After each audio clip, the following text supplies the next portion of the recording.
Hi guys, welcome back to my channel. Alam nyo ba?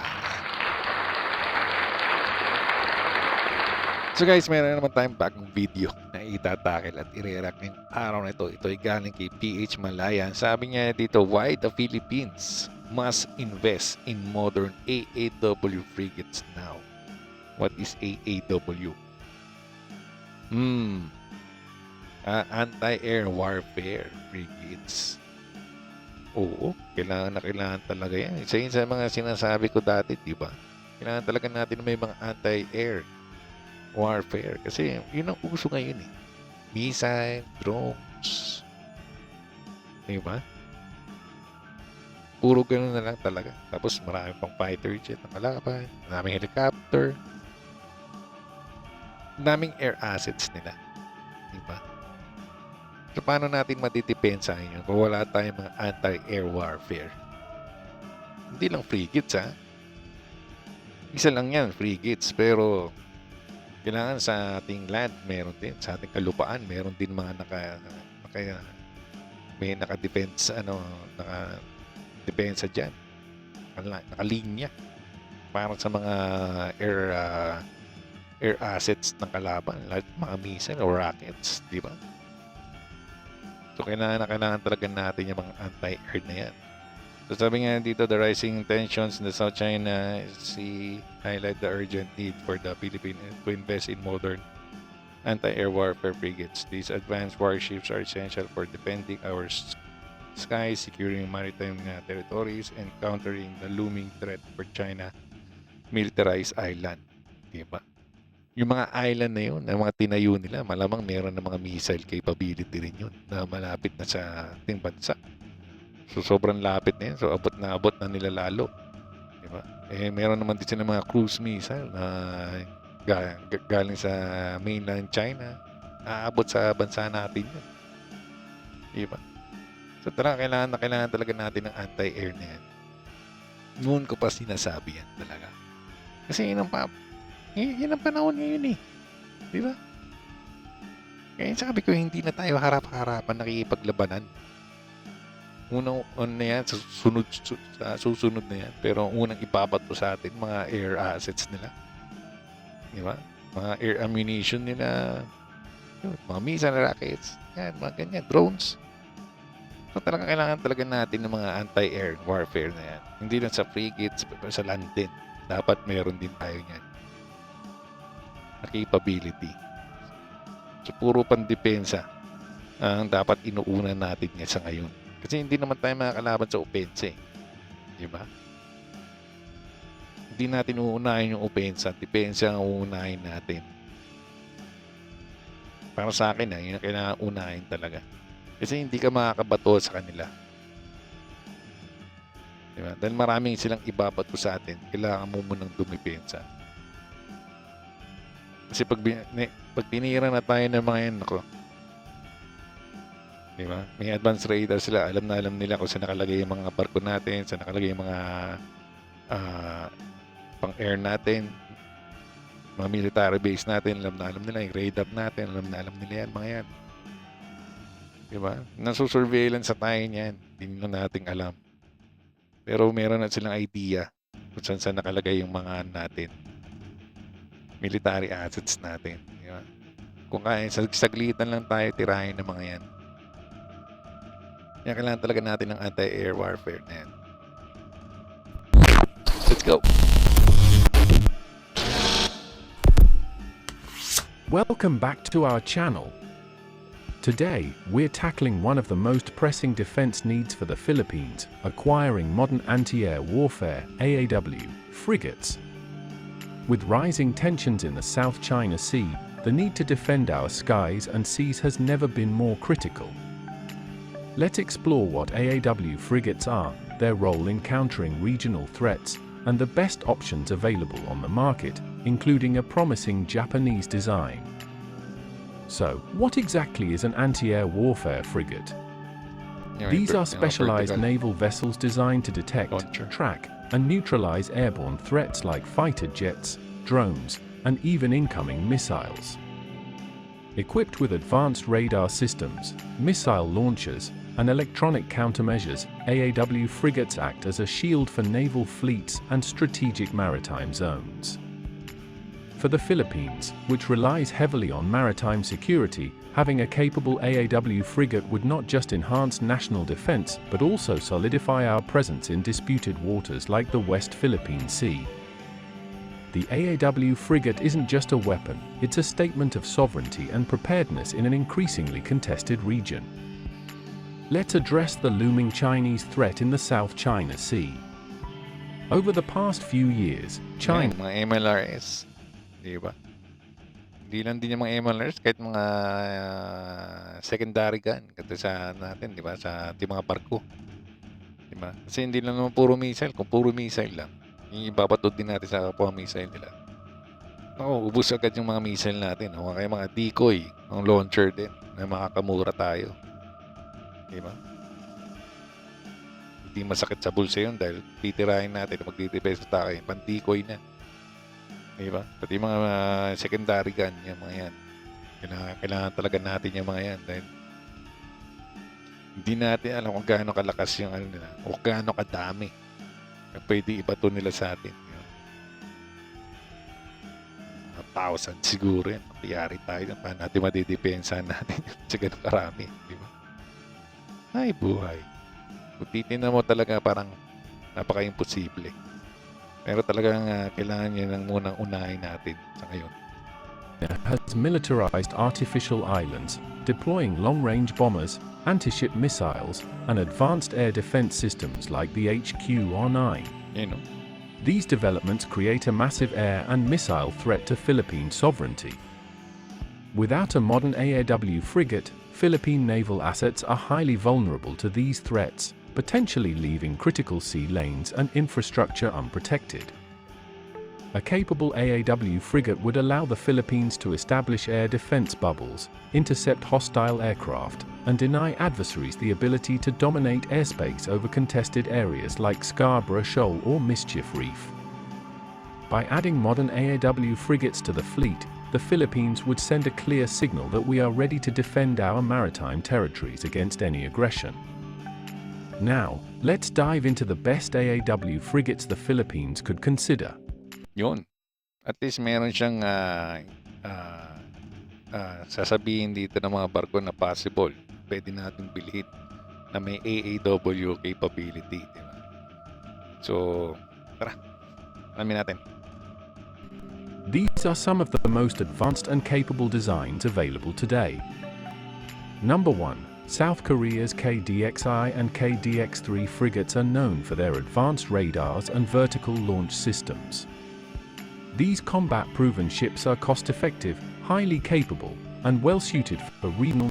So, malamang sa South Korea tayo talaga makakabili ng mga ganitong kagamitan talaga. Na pang-Navy talaga. Diba? Kasi, yun ang malapit. So, yun, cost-effective din. At alam natin may capability din talaga. So, kasi sa mga kinoconsider din talaga natin. Hindi lang sa kinoconsider kasi sa dami na natin biniling barko sa kanila. Diba? 6 na offshore patrol vessel, 2 frigate, 2 corvette. Tapos may binigay pa silang Pohang class. Sana, ibigay na nila din yung isa pang Pohang class sa atin na decommission na nila para meron tayong mga air assets din, anti-air assets. Diba? Capability. First line defense natin yan, mga barko na yan. Diba? Pero yun nga, kaya sabi ko, kailangan din talaga na meron din tayo sa land ng mga anti-air warfare. Navies like ours. Number 2. Japan's Mogami-class frigates, equipped with AAW configurations, are another excellent option. With state-of-the-art sensors, Type 12 surface-to-air missiles, and the ability to integrate future technologies, these frigates are perfect for the Philippines. Japan's commitment to regional stability and its proven shipbuilding expertise make the Mogami class an attractive candidate. Additionally, Japan could provide flexible financing terms and technology transfers to enhance our own shipbuilding capabilities. Correct. Number 3. France's FREMM frigates are highly advanced, featuring Aster-15 and Aster-30 missiles, and they've already been adopted by leading navies worldwide. These ships provide robust area air defense and are known for their operational flexibility. Number 4. The UK offers the versatile Type 31 and the highly advanced Type 26 frigates. These ships bring powerful radar systems and missile capabilities, making them highly effective in anti-air warfare Maraming scenarios. missile eh. Number 5. The US Navy's Constellation-class frigates are built for top-tier performance. While these ships come with a higher price tag, their compatibility with Allied forces and cutting-edge technology make them a strong option. And finally, South Korea's Ocean 4300 frigate, recently unveiled by Hanwha Ocean, features a 32-cell strike-length VLS, advanced radar. Yan, di ba? 32 cells. Kasi yung Miguel Malvar nang natin, 16 cells lang. Kaya kailangan talaga natin maraming capability, maraming missile capability. Yun nga pag naubos na agad dyan, hindi ko alam kung paano natin ma-re-refillan or ano. Di ba? Kaya kailangan talaga natin maraming yung barko natin may mga missile capability yan, 32 cells. Yan, maganda rin itong 4300 na to eh. Ng South Korea. And modern combat systems. Ano nga to? Korea's Ocean 4300. While these ships come with a higher price tag, their compatibility with Allied forces and cutting-edge technology make them a strong option. And finally, South Korea's Ocean 4300 frigate, recently unveiled by Hanwha Ocean, Hanwha. features a 32-cell strike-length VLS, advanced radars, and modern combat systems. It's a cost-effective solution packed with serious firepower.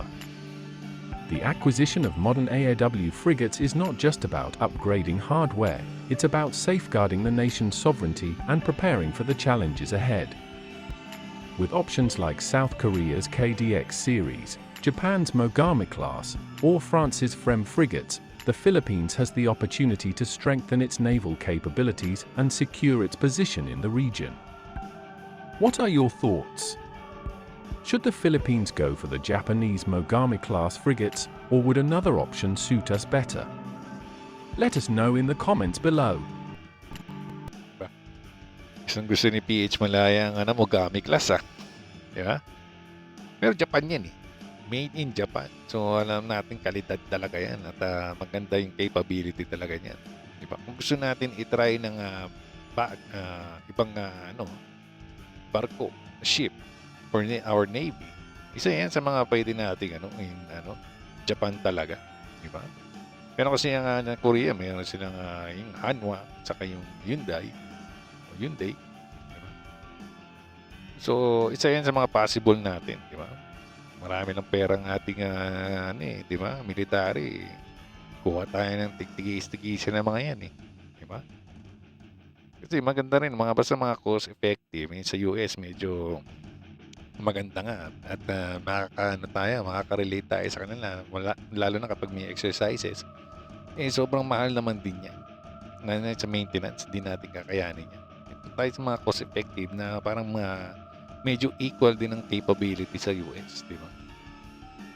Kung hindi mamapatay yung US pero at least di ba kalapit lang tapos cost effective pa, doon na tayo doon, di ba? Pero okay din itong Mogami class na to, di ba? Kasi puro na lang Coast Guard ang nakukuha natin sa Japan eh. Why not try their Navy na? So open na sila di ba? Parang doon nga sa RAA, yung agreement natin sa Japan. So possible na pwede na tayong bumili ng kanilang mga military assets. Di ba? So baka kaya sinama na itong Mogami class. Kasi kung hindi, baka hindi sama to Usually, mga South Korea lang, di ba?